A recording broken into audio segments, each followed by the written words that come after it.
సాలూరు పాచిపెంట మండలం పి కోనవలస గ్రామంలో రైతన్న మీకోసం వారోత్సవాల ముగింపు కార్యక్రమంలో పాల్గొన్న మంత్రి సంధ్యారాణి. ఈ కార్యక్రమంలో భారీ సంఖ్యలో రైతులు పాల్గొని కేంద్రీయ పద్ధతుల్లో వ్యవసాయం చేయడం, ఎరువుల వినియోగాన్ని తగ్గించడం, విత్తనాలు, ఎరువుల వినియోగం, పంటల సాగుపై అవగాహన, కొనుగోలు కేంద్రాలలో పంట ఇచ్చి 24 గంటలలోపు ఖాతాలలో డబ్బులు జమ వంటి అంశాలపై అవగాహన కల్పించారు.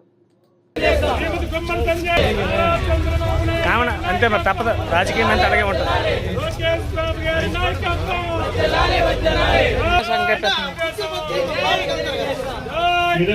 ఆ తర్వాత మనతో అందరితో ఇక్కడ కోరుతున్నా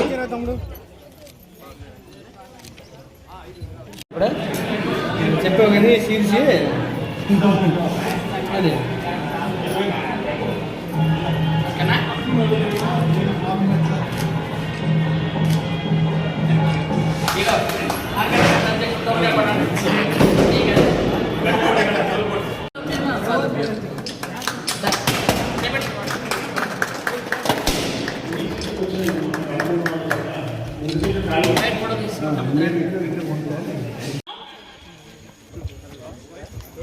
ఆపేయండి ప్లీజ్, అవి కూడా ఫ్యాన్లు ఆపండి ప్రశాంతంగా.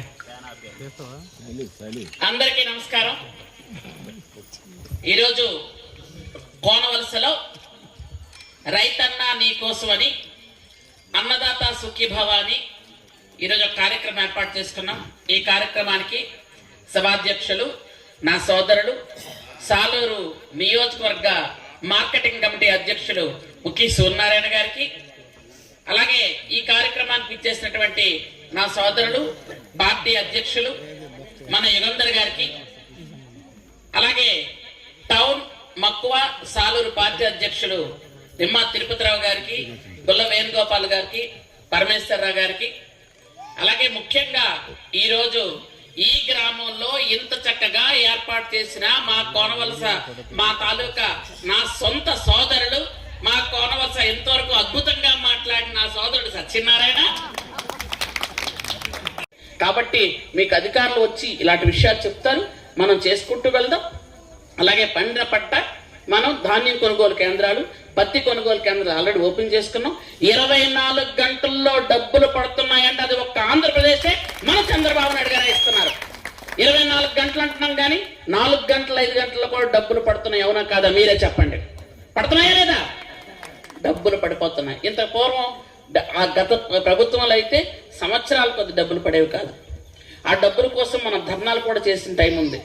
మొక్కజొన్న అయితే 30% కొని 70% అయితే 70% వంపుకోండి ఎక్కడ కావాలంటే అక్కడ అన్నారు. అప్పుడు ఈ అధికారులే, ఎందుకంటే వాళ్ళ ప్రభుత్వం అలా చెప్పింది వాళ్ళకి. అప్పుడు వాళ్ళు ఏంటంటే ఎక్కడ మేము కనబడితే అడుగుతారని పారిపోతుండే వాళ్ళు. 30% కొంటమండి, 70% కొనమని. ఈరోజు అది కాదు. మీరు ఏం పండించినా కొనడానికి ప్రభుత్వం రెడీగా ఉంది. రైతన్నే రాజు, అన్నదాత సుఖీభవ, అన్నదాత ఆరోగ్యం ఉంటేనే ఆంధ్రప్రదేశ్ క్షేమంగా ఉంటుంది అనే ప్రభుత్వం. కాబట్టి మనం జాగ్రత్తగా చేసుకెళ్తున్నాం. అందరూ కూడా జాగ్రత్తగా చేసుకెళ్ళండి. అలాగే మనకి సబ్సిడీ మీద కూడా మనకు పరికరాలు వస్తున్నాయి.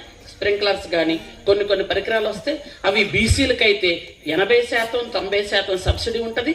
ఎస్టీ ఎస్సీలకైతే 100% సబ్సిడీ ఉంటుంది. అర్థమైందమ్మా మీకు? ఇప్పుడు ఒక పరికరం 1000 రూపాయలు అనుకోండి, అది బీసీకి అయితే 100 రూపాయలకు వస్తుంది. అంటే 900 రూపాయలు ప్రభుత్వం కట్టుకుంటుంది. అది ఒక ఎస్టీ ఎస్సీ అనుకో, పూర్తిగా వాళ్ళకి 5 రూపాయలు 10 రూపాయలు కడితే చాలు, అది కూడా కట్టక్కర్లేదు, ఫ్రీ వస్తుంది. అంటే ఆ 1000 రూపాయలు ప్రభుత్వం కట్టుకుంటుంది. కానీ మనకే కదా ఈ స్ప్రింక్లర్స్ మనకే ఉంటాయి. మనం సేంద్రియ ఎరువులు, అలాగే సేంద్రియ వ్యవసాయం, స్ప్రింక్లర్స్ ద్వారా సూక్ష్మ మధ్య తరగతి వాళ్ళకి చేసుకునేటటువంటి ఒక వ్యవసాయం అది. కాబట్టి అట్లాంటి పరికరాలు కూడా మనం తెచ్చుకుంటే వ్యవసాయం బాగా చేయడం అవుతుంది. ఖచ్చితంగా అందరూ కూడా ఆ విధంగా చెయ్యండి. బిడ్డలకు కూడా, మన పిల్లలు ఏంటంటే ఎరువులు తిని ఆరోగ్యాలు పాడైపోతున్నాయి. కాబట్టి మన పిల్లలు మనం కాపాడుకోవాలంటే మనలో ముందు మార్పు రావాలి. ప్రతి ఒక్కరూ అనుకోవాలి, ఎరువులు తగ్గిద్దాం, రాబోయే తరానికి ఆరోగ్యం ఇద్దామని. కాబట్టి అందరూ కూడా మీరందరూ ఆ విధంగా ఆలోచించమని కోరుకుంటే, ఎందుకంటే మనం ఇక్కడ ఉన్నటువంటి స్టేజ్ మీద ఉన్న వాళ్ళు కానీ కింద ఉన్న వాళ్ళు కానీ అందరూ కూడా నాకు తెలిసి 100% అందరూ రైతులమే, వాళ్ళమే. అంటే తెల్లవారు మీరు పొలంకి వెళ్ళొచ్చు, మేము వెళ్ళకపోవచ్చు, కానీ ఇంట్లో మా వాళ్ళు వెళ్తారు. అందరూ రైతు కుటుంబంలోనే ఉన్నవాళ్ళం. కాబట్టి రైతులను అన్ని విధాలుగా ఆదుకోవాల్సిన అవసరం కూడా ప్రభుత్వం ఉందనే అన్ని విధాలుగా మనం ముందుకు వెళ్తున్నాం. అలాగే మనం మీకు అందరికి కూడా తెలుసు పెన్షన్లు రేపే ఇవ్వబోతున్నాం. 4,000 రూపాయల పెన్షన్, 6,000 రూపాయలు వికలాంగులకి, 10,000 దీర్ఘకాలికంగా వ్యాధులతో బాధపడుతున్న వాళ్ళకి, 15,000 మంచానికి అంకితం అయిపోయిన వాళ్ళకి. ఇలా ఇస్తున్న రాష్ట్రం ఎక్కడైనా ఉందో ఒక్కసారి మీరు ఆలోచించండి. అది మన చంద్రబాబు నాయుడు గారే ఇస్తున్నారు.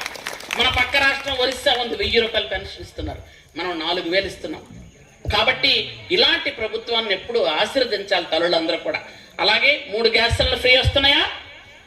మొన్న అన్నదాత సుఖీభావ డబ్బులు పడ్డాయా?